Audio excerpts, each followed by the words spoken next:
global institutions and by the nation states that often make up those global institutions.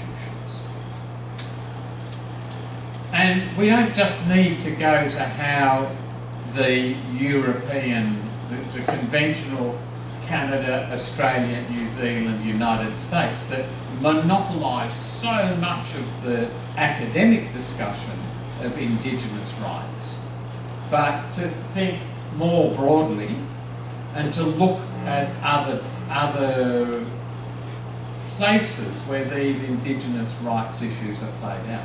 So if we look, for example, at what are the directives of the Asian Development Bank, the World Bank, the ASEAN directives around what to do when development, because of course it's interesting that the Asian Development Bank is about development.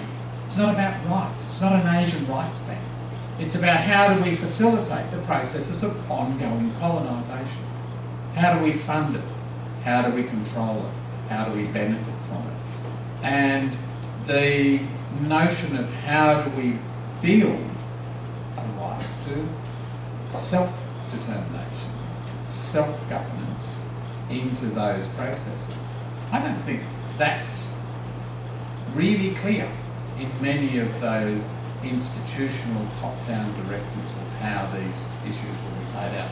The reason I'm a bit passionate about this morning is that I actually started the morning with an hour-and-a-half meeting with the Roads Department of New South Wales in Sydney, who wants to put a road through a heritage site that I'm involved in managing. So, yeah, this is very fresh and real. So,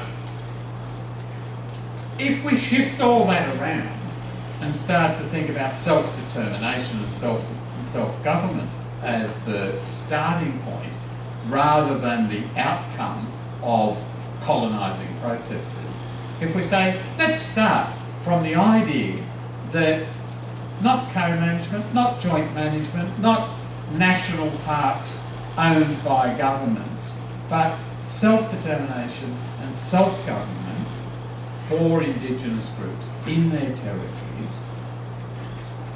If they're really basic rights, why can't people actually use them? Why is it so difficult for people to get that recognition? So then we come to, okay, we have this notion that a particular people are Indigenous people, self-defined. How does that connect to this idea in this course of Indigenous community conservation? In Taiwan, the Indigenous peoples movement is focused on establishing recognition and rights of named tribal groups through government authority post-democratisation. Yeah. Huge task. I think Indigenous groups in Taiwan have achieved extraordinary change in very short periods of time.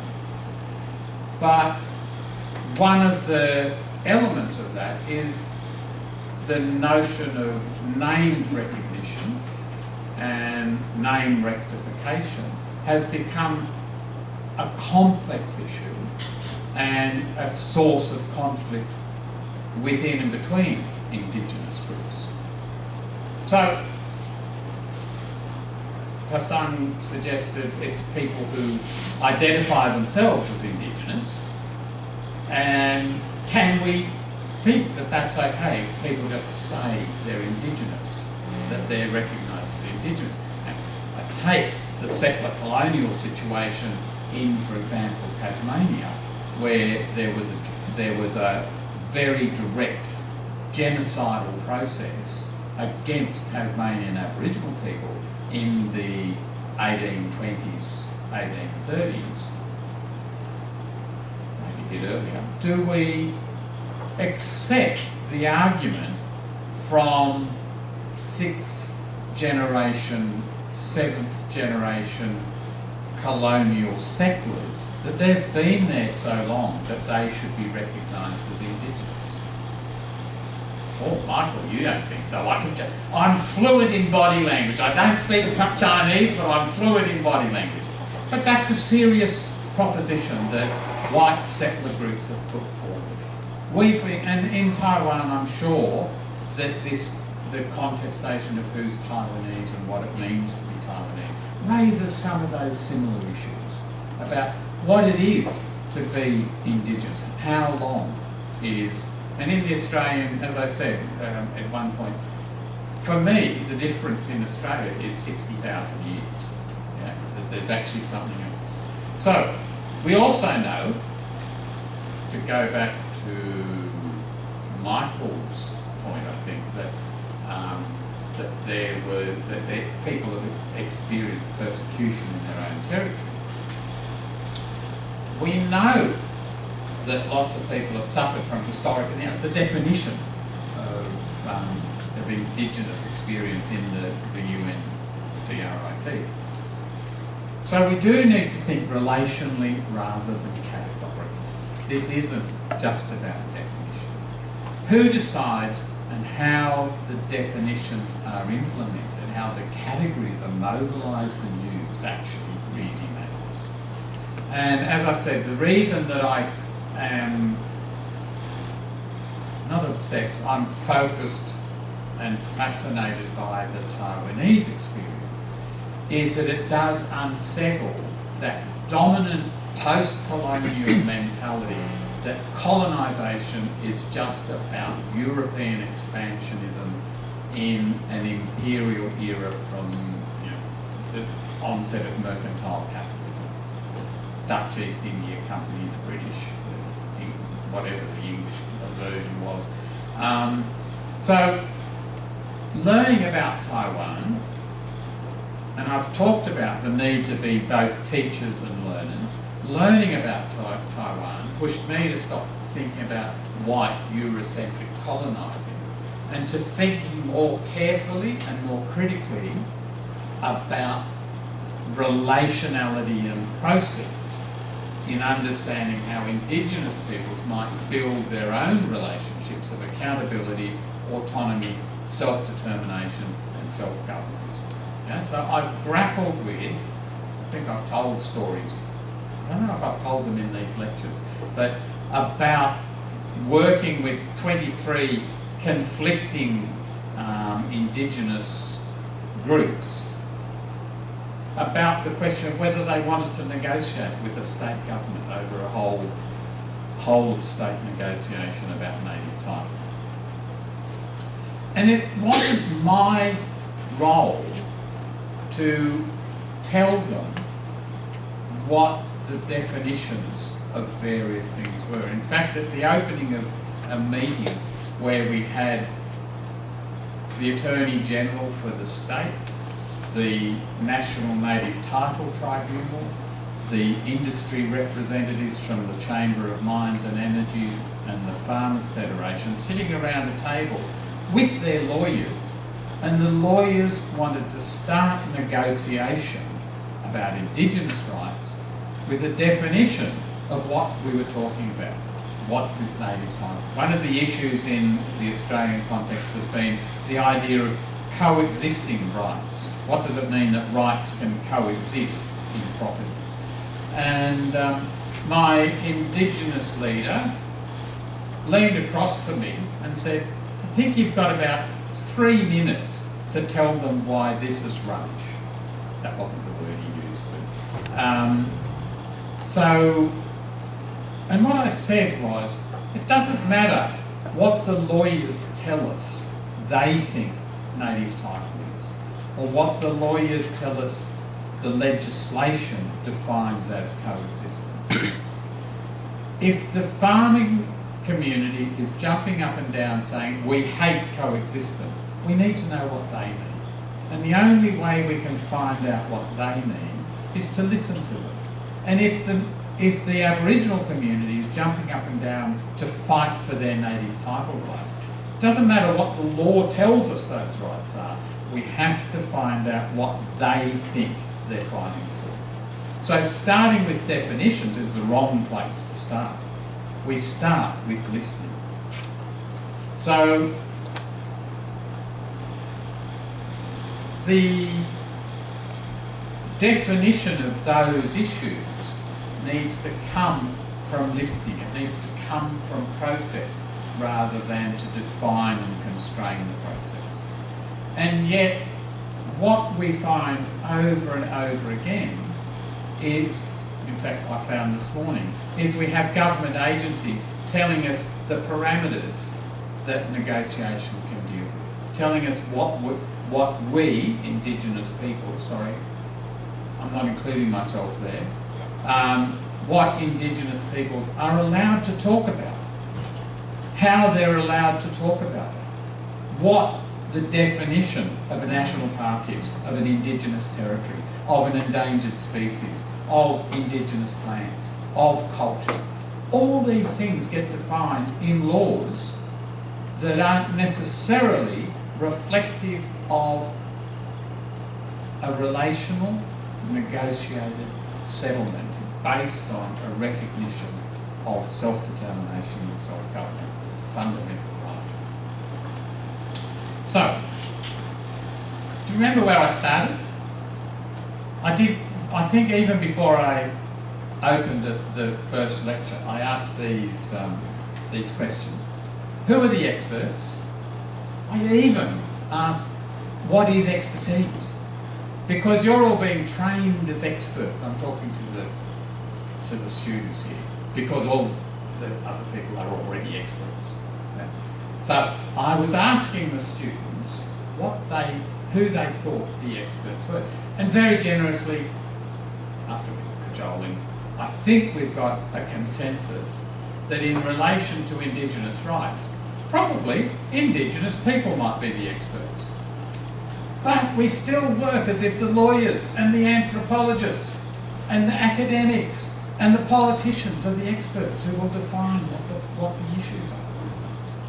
So my question then becomes, why do we exclude or constrain the experts so profoundly in so many of our processes that are supposed to be?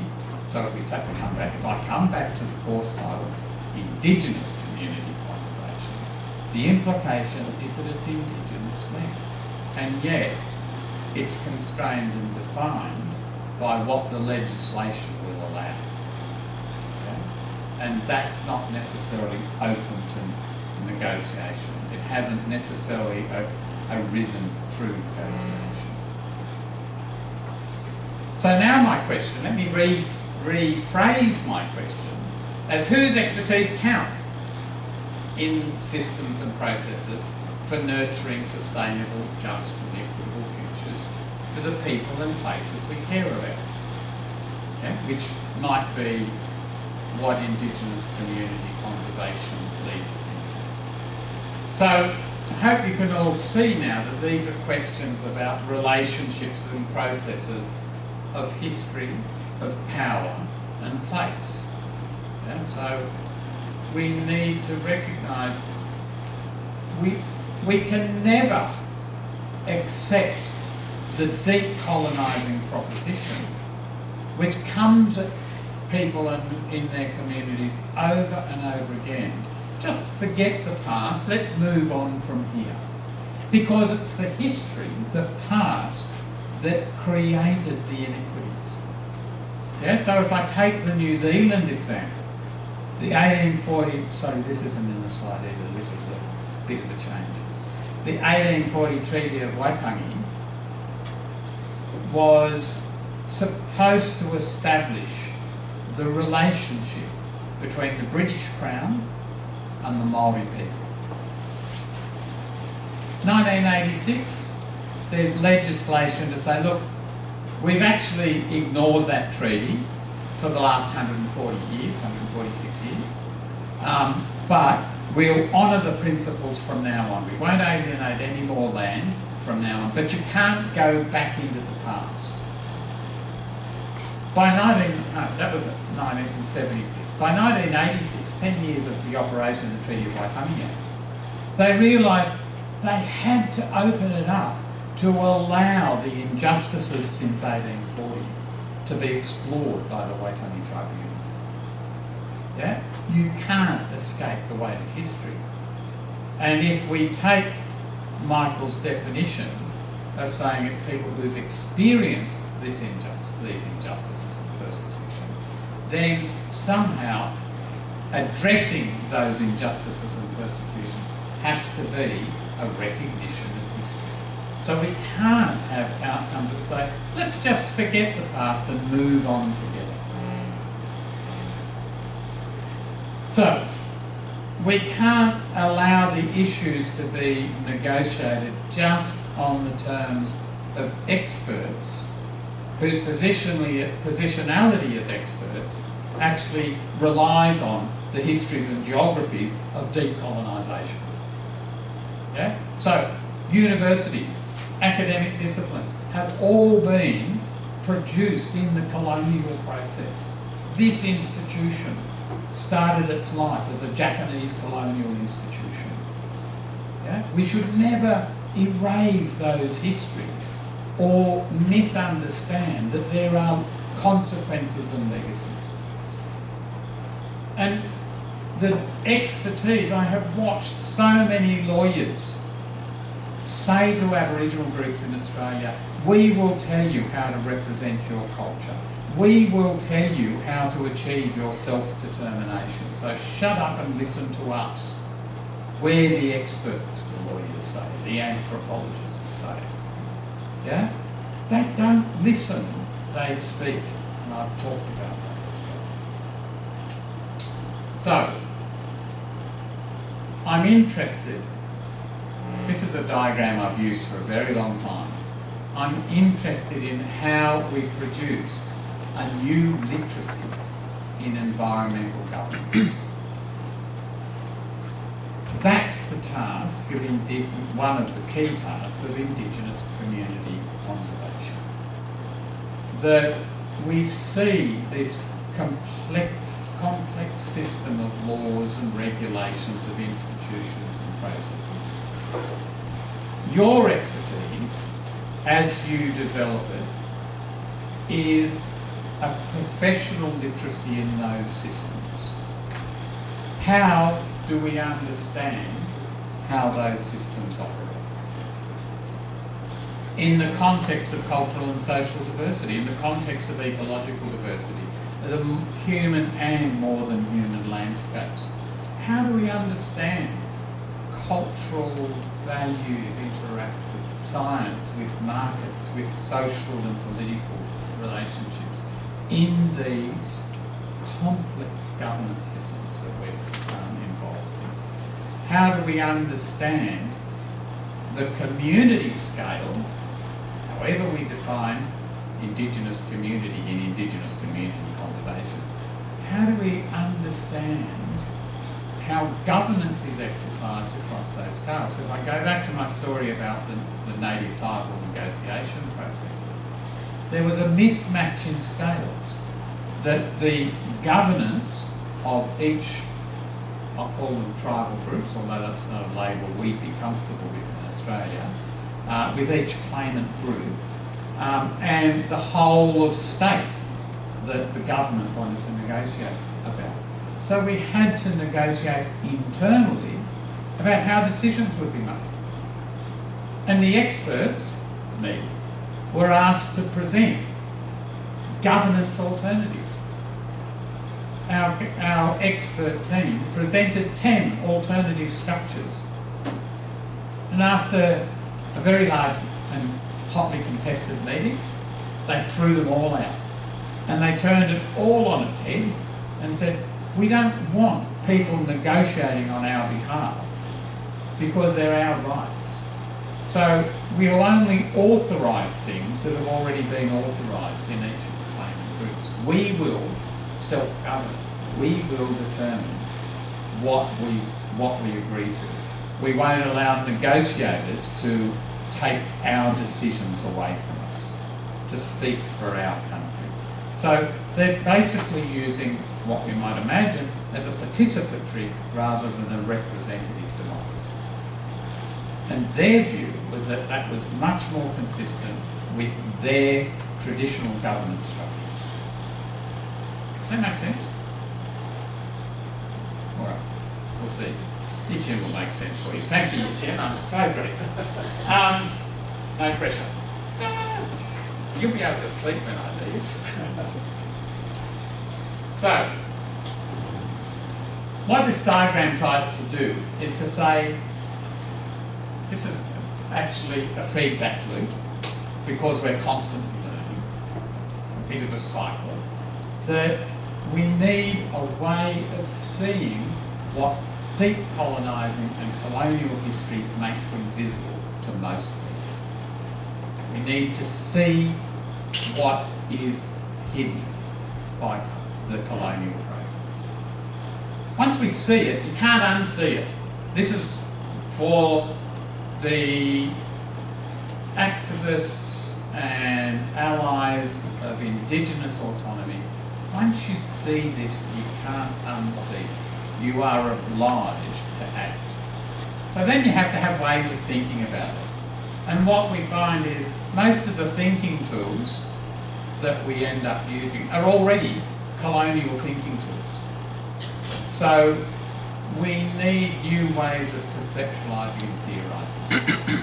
So there is an expertise to be developed in theory, but it's not taking theory from somewhere else. It's actually reconceptualising, re-theorising in partnership with Indigenous groups, which leads to new ways of practice, new ways of doing. And once you're doing stuff differently, once you've got your feet on the ground, your hands in the dirt, your arms around the trees, you'll see things differently. And once you see things differently because of that engagement, you will have to understand the stuff that you see. So you'll have to do another round of reflection and engagement, negotiation of how you understand reality, how you engage with that ontological truth, which will lead you to new ways of practice, new opportunities of learning, and new ways of seeing. So it is quite cyclical. So, in the earlier lectures, I've made some of these points on my slides, and I'm hoping that in the journey we've taken together, it's been a pretty brief and intense journey for all of us, but especially for Yichen. Do they make more sense now than the first time you heard them? I hope so. I said, in conditions of climate and environmental emergency, we need to rethink possession and power. I hope that makes more sense now than it did a couple of weeks ago, a few weeks ago. I said Indigenous geographies offer ways to do that. Indigenous geographies with a small g, not the discipline of geography applied to Indigenous concerns, but the geographies of Indigenous communities and Indigenous peoples, the way they live in country. Indigenous community strategies for conservation are often about creating and expanding geographies of care. So it's caring for people, caring for environment, caring for each other, which put me into that, instead of how does territory belong to people, it was how do people belong to territory? How do people care for territory, for culture, for environment? In seeking to change the world rather than simply describe it, and I referred to change as caring for the world, teaching geographical literacy can't afford to assume universality, superiority, or separate innocence. As teachers, students and citizens, we are of the world. We are in the world. and that carries responsibility to act with care, responsibility and accountability to others, particularly others who have been silenced, human and non-human. Settler privilege assumes the right to speak, and in the process of speaking, to silence others. In Indigenous community conservation, we absolutely need to learn to listen. It's one of the expertises that you, the students, can bring to that partnership. We need to earn the right to speak, to earn the right to bring whatever expertise we might have into the conversation, and we need to listen and speak humbly, respectfully and hopefully to the ancestors, capital A ancestors, and to the elders, past, present and future, because it is the linearity of time. We've been talking about the way that it's not just space that gets colonised, time gets colonised too.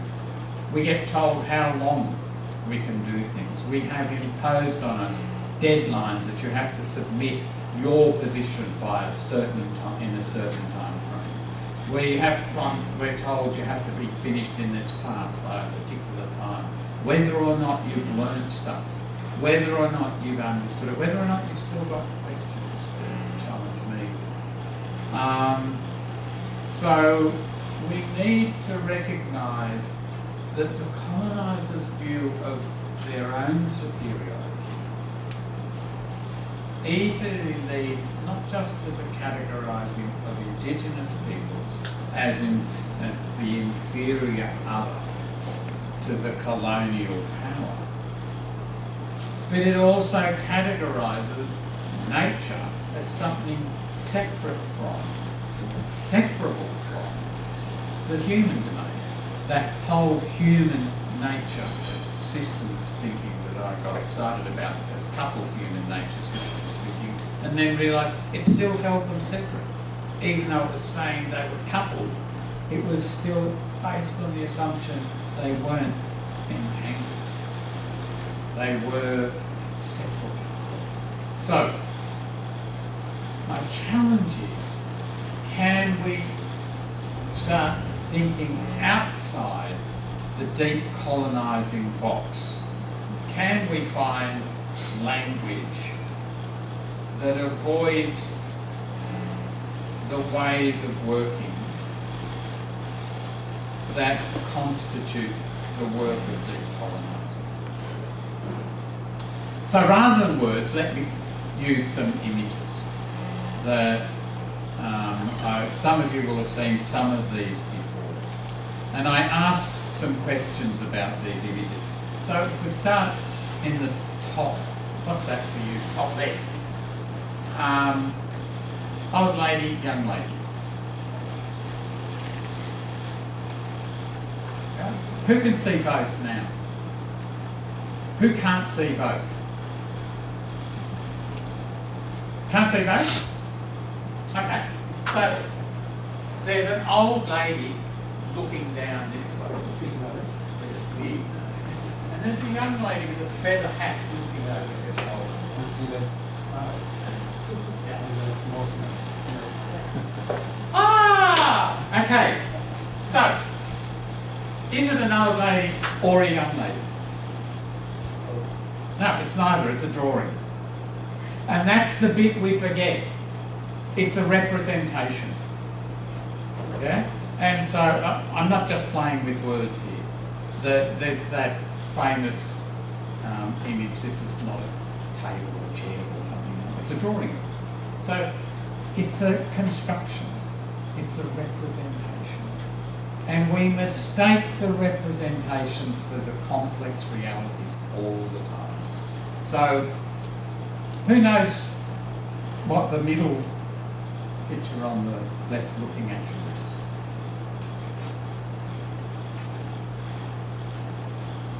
Animal, vegetable, mineral. It's an animal that's got eyes. Yeah. I know potatoes have eyes, but that's a different thing. So it's a bird. We sort of guess it's a bird because it's like feet, but it doesn't have feathers. Does anybody know who this is? Michael! It's an emu. Now, I had an old forester who had a university student come up to interview him. I used to work with this guy in the bush, and to study emus. And he went away and wrote a thesis about emus. And the old guy I used to work with said, gee, he was a clever man. All he learned about emus you could fill a book with. But what he didn't know about emus you could fill a library with. And I think that lesson about expertise has sat with me for a long time. No matter how expert you think you are in environmental stuff, there's a lot you don't know. And in the context of indigenous knowledges that draw on deep histories of engagement with the northern human, with people to people, people to environment, people to cosmos relationships, there's a lot we don't know. There's a lot to learn. So don't mistake your little bits of expertise for knowing it all, even though you've got university qualifications. As I say, we're all continually learning. Does anybody know what the bottom picture on the left? So I use this as the background of my last slide in the keynote lecture I gave on Sunday. No, they're not leaves. They're that bloke's feathers. So those are emu feathers. On an emu. A live emu. Yeah? If we take it out of context, we no longer know what it is. Yeah? If we take indigenous knowledge out of context, if we extract it into a scientific model, it's no longer recognisable as indigenous knowledge because it's relational. It's about relationships. I showed, I think I used the, can you see my cursor? No, you can't. Oh, yes you can. Yes you can. So this one, I've shown you before, and it's about, the thing about this is the landscape painting that doesn't have a horizon. And the coloniser's view is always looking out over what it can possess. This painter says, I'm so immersed in the landscape, I'm just going to lie there and bury myself in the land. So, I like these two images. There are places that actually mean a lot to me. But I also use the image of the world turned upside down. And in both cases, what are we looking at? Why are the trees looking downwards? Have I got the pictures upside down? It's a reflection. Yeah, they're reflections. Yeah, in water. But they're special reflections because they're distorted, like all water. Yeah, Professor Tsai has asked you to reflect on what you've learned. I'll ask you to reflect on what distortions come into play for you as well. But one of the things that I try to say as an activist rather than as a scholar is that we should concentrate on the ripples we make, not where the ripples go. Yeah? As teachers, we don't know what our students will do with what they learn from us. We just hope that we wash over them in the best possible ways. So I spend my life jumping into pools, both literal and metaphorical, trying to make waves that will wash over you and you will come back to in your life when you are confronted by complexity and you will think, oh, that's what it is. And I hope you will take the chance at that moment, not just now, but at that moment to think, wow, this is more complex than I thought it was. I've got more to learn. Which finally comes to this wonderful Fred Williams print, etching, in which I keep asking people, is it the forest or the trees that you see? Okay? And that's a scale question. Do we look at the individual trees, or do we look at the community that is a forest, and a forest that's embedded in a landscape, and a landscape that's embedded in a planetary system? And of course, I've got some images of different trees. These two are Australian trees, this is a Japanese tree, in which perhaps you can begin to glimpse in the Fred Williams image of why Australian trees teach you different things. And as I said, along Peeping Road, there's a bunch of Australian trees that arrived here in 1896, I learned, because the Japanese decided they needed to make Taiwan look more attractive to Japanese tourists. So they would make it look attractive by importing exotic trees and making it look exotic. So the trees have talked to me. I have listened. I've learned something that I didn't know that gives me a deeper engagement with the deep colonising that has been imposed on Taiwan. So, returning to our big questions, all I'm trying to do in this lecture is to say, let's always think about Indigenous plural rather than Indigenous singular. Not a single category, Indigenous, this complex, pluralistic notion that Indigenous has a history, a geography, wherever it's talked about. Let's think about how knowledge might get negotiated rather than what the scientists tell us that we create, that you learn it as students. How do we collaborate to create and learn knowledge? So, can we revisit where you started and where I started causing ripples in your universe just a few weeks ago? Has your thinking changed? What do you think you know? What do you think you can know about Indigenous community conservation? Okay? My sense is people come into a course like this thinking they'll be given answers. My sense is that lots of my research colleagues think they ask a research question hoping to be able to give an answer to it. My experience is the best research actually comes to new questions because it reconfigures how you understood the world from your starting point to actually accept that you were asking the wrong question. In Indigenous community conservation, if we're not starting with the question, how does this exercise contribute support, self-determination, self-governance, we're probably asking the wrong question. And we're certainly giving the wrong answers, in my opinion. So, what creates expertise in Indigenous community conservation? Which is my starting question, who are the experts? What do Indigenous geographies and the discipline of geography have to offer your education about Indigenous community conservation? And how can we, and this is the collective we, so I'm not just talking to the students, I'm talking to all of us, how can we know more as students of Indigenous community conservation, and how do we learn, how do we involve ourselves in changing our ways of seeing, ways of thinking, ways of learning to better respond to the right to self-determination and self-governance. Thank you.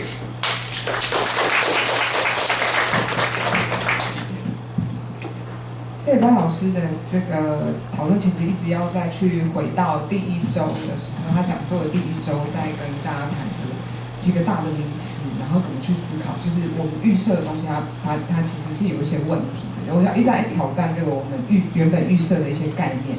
那从一开始，他其实就去谈说，到底原住民是谁这个问题。就我们一直觉得说，原住民是虽然说我们在英文上它会用 indigenous peoples， 就是复数的这个名词。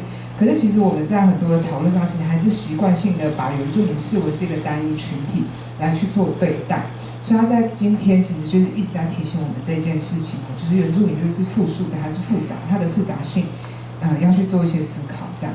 那其实当前有很多关于如何就是怎么去肯认原住民的权益啊，或者是怎么让原住民参与在一些发展、保育、教育、规划相关的一些决策的讨论。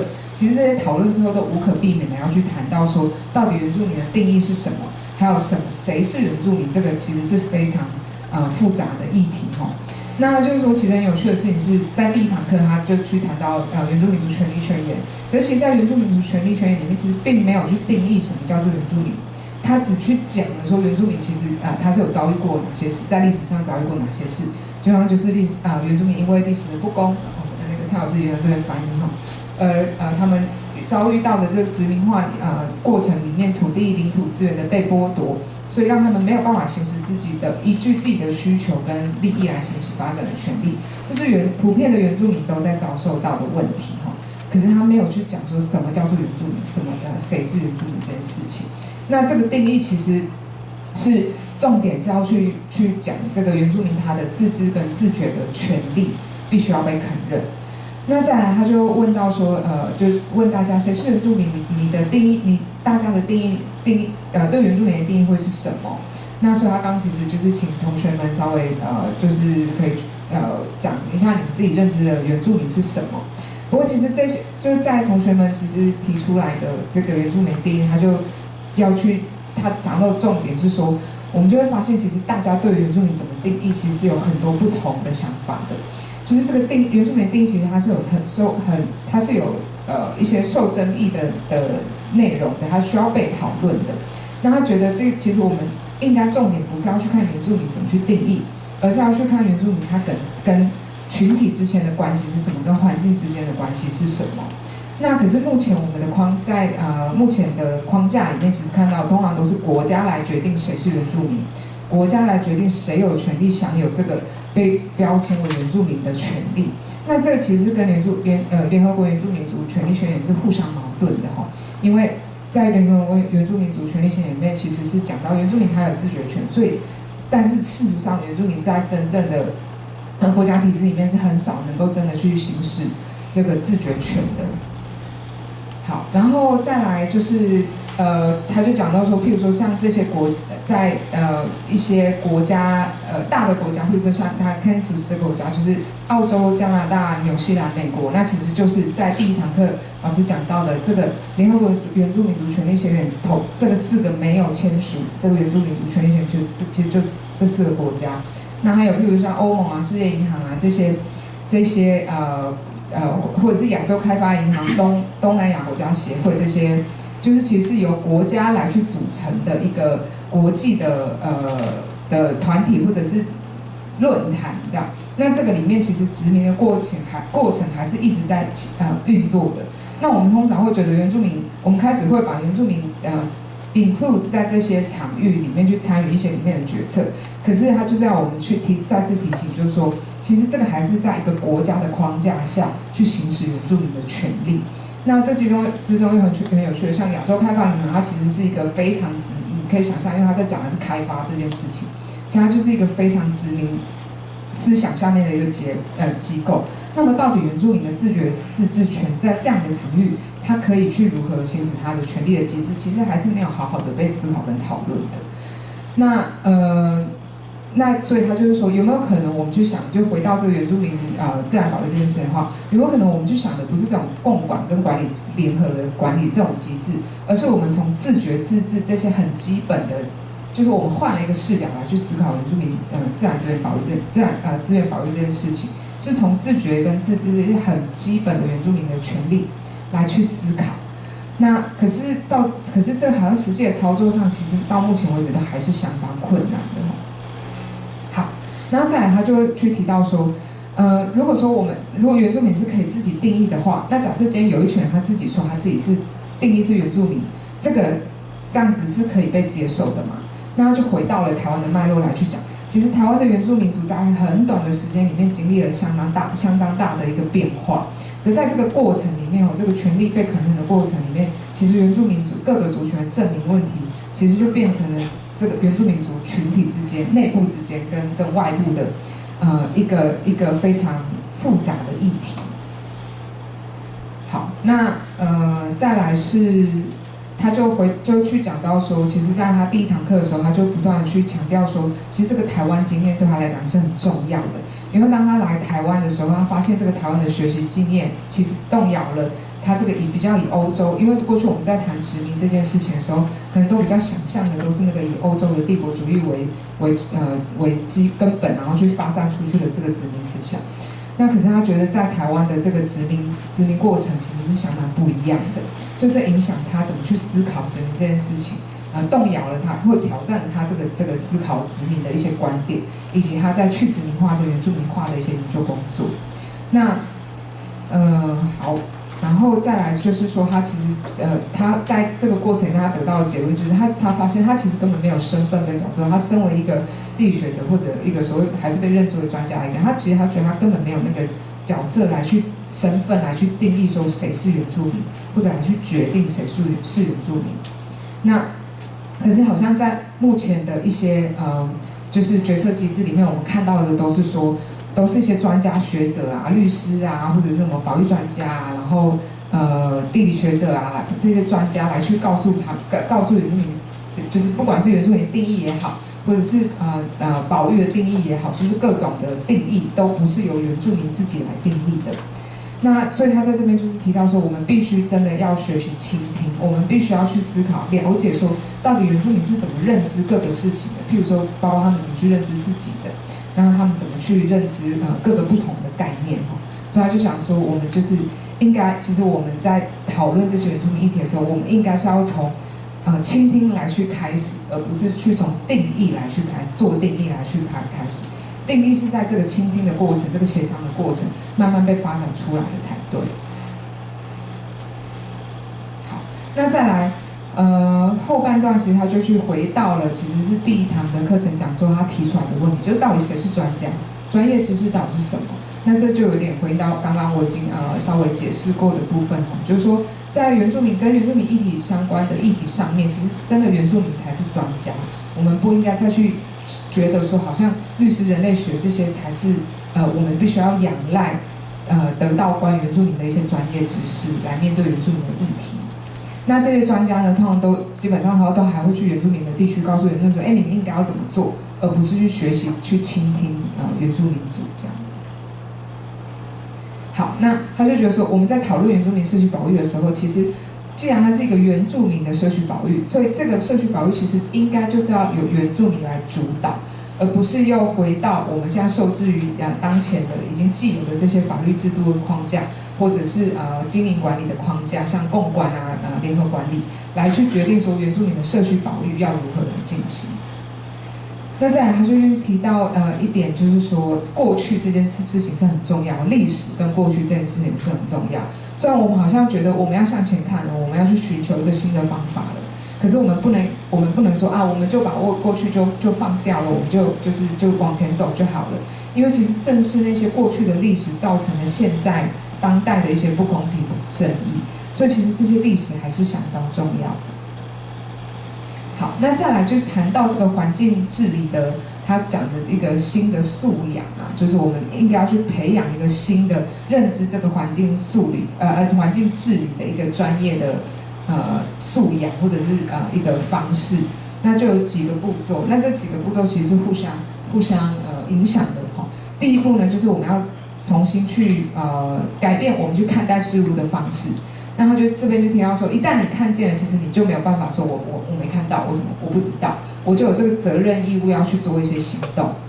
那再来，当你看到了之后的下一步，你是要去将这些想法概念化跟理论化，而且意识到它是镶嵌在各个不同的背景跟脉络之中。那所以他在这边就讲，我们不是说再去套用一个新的理论在原住民身上，而是我们要跟原住民族一起来去重新这个概念化跟理论化关于环境治理的一些想法。那最后一步就是行动，因为一旦你有了新的看见跟理解的方式之后，其实你就会产生新的面对问题的方式跟行动的方法。好，那最后的一两章，其实它就一样，又是回到应该是前面几周再去谈殖民的概念这件事情，他希望说，大概在这几周之后，其实对于他一开始在讲的那个关于殖民的想法，开始有比较清楚的认识，就包括殖民是关于占有这件事情，是关于权利这件事情，大家已经开始比较能够理解这个是什么了。那再来，他就觉得说，其实他还是很相信原住民地理学可以在跟气候跟环境的议题上面提供一个不同的观点。那这个他所谓谈到的这个原住民地理学是说一个从原住民观点出发的地理学，而不是一个我继续用传统的地理学的训练，只是套用在原住民的议题身上，这是不太一样的。那再来，其实他觉得原住民的地理学或者是原住民社区的保育，其实在谈的是一个关怀、一个照顾，就是对于地方、对于环境的照顾，它不是一个关于人占有土地，而是我们被这个土地所拥有。那再来就是地理学也不应该去假设一个普同性，或者是一个优越性，一个学科的优越性，或者去假设说有谁在这个过程里，这个殖民的过程里面是无辜的哈。那我们都是这个世界的一部分，而且我们都处在这个世界之中，所以我们是老师，我们是学生，我们是公民，那我们其实就有责任要去用一个关怀、负责跟对他人负责的方式来去做一些行动，特别是那些被禁音的，像是原住民族，或者是甚至是非人或超人类的群体。那所以在这边他又继续的他不断的强调，就是我们必须要学会去倾听，而且要用尊重、谦虚，然后带着希望的态度去倾听，这些祖先过去、现在、未来的祖先哦。这个其实在前面几堂他也提到过，就是其实我们现在的当代其实就是未来的人所看待的祖先。那在这个部分，他就强制要去挑战那个时间的线性观点。他觉得这个时间的线性观点其实也是一个被殖民的观点。好，然后再来就是他也要去提醒，就是说这个殖民者对于自身的优越性看法，其实很容易把原住民视为是一个劣等的他者，然后把人跟自然是分开的。他觉得人跟自然并不是互相纠缠在一起的，而是一个分离的。那我们要怎么去跳脱出这样子的深层殖民的一个思维框架？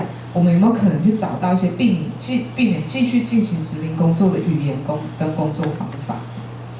那最后就是他就是去提到说，不管就回到这个专家的问题，就我们不管是在什么领域的专家，其实你就会发现，其实永远都有更多你不知道的事情，而且永远都有更需要去学习的的事情。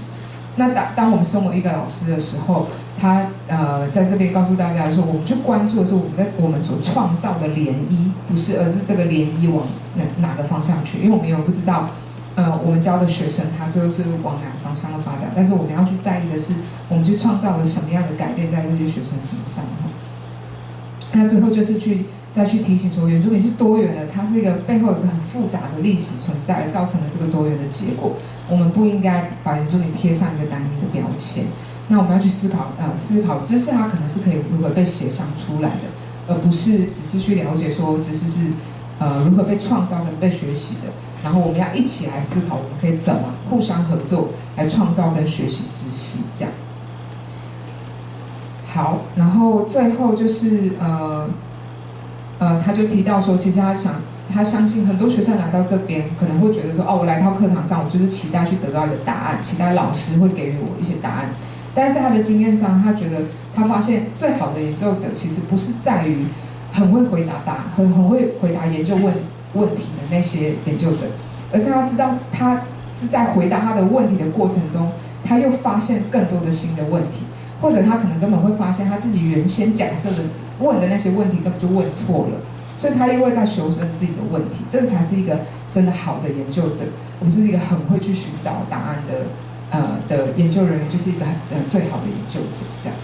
那最后就是他就去问我们课堂的同学，那作为一个原住民社区保育学生，我们要去思考，我们可以如何知道更多，我们可以如何学习，那我们怎么去改变我们看待、思考跟学习的方式。好，那这大概是今天的摘要。非常谢谢怡景博士非常精彩